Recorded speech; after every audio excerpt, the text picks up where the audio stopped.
যারা বাহিনীর মধ্য থেকে জুলাই গণহত্যায় জড়িয়েছে তাদের বিচার করবে ট্রাইব্যুনাল, আর তাদের চাকরিচ্যুত করার বিষয়ে সরকারকে পদক্ষেপ নিতে হবে, এমনটাই জানালেন চিফ প্রসিকিউটর তাজুল ইসলাম।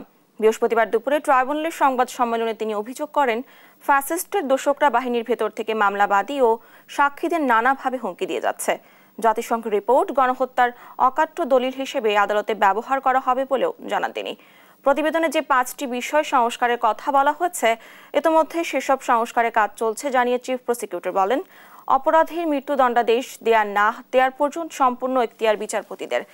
এ সময় আয়নাঘরে বন্দীদের উপর চলা নিষ্ঠুর নির্যাতনের উপযুক্ত বিচার ট্রাইব্যুনালে হবে বলেও আশা জানান তিনি। রিপোর্টটা প্রকাশ করলেন, তারা যে সমস্ত কথা উল্লেখ করেছেন তার সাথে আমরা আমাদের আন্তর্জাতিক অপরাধ ট্রাইব্যুনালের তদন্ত সংস্থা যে তদন্তটা করছেন সেই তদন্তে আমরা যে সমস্ত তথ্য প্রমাণ আদি পাচ্ছি, জাতিসংঘের অধীনে সংগঠিত যে তদন্ত এবং আমাদের তদন্তের মধ্যে আসলে মৌলিক কোনো পার্থক্য নেই। যাদের বিরুদ্ধে আমরা তথ্য প্রমাণাদি পাচ্ছি, যাদের বিরুদ্ধে ওয়ারেন্ট ইস্যু হচ্ছে এবং ওয়ারেন্ট ইস্যু ছাড়াও যাদের ব্যাপারে প্রাথমিক তথ্য প্রমাণ পাওয়া যাচ্ছে, আমি সরকারের কাছে অনুরোধ করব জাতিসংঘের এই তথ্য অনুযায়ী সেই ব্যাপারে যাতে সরকার পদক্ষেপ গ্রহণ করেন।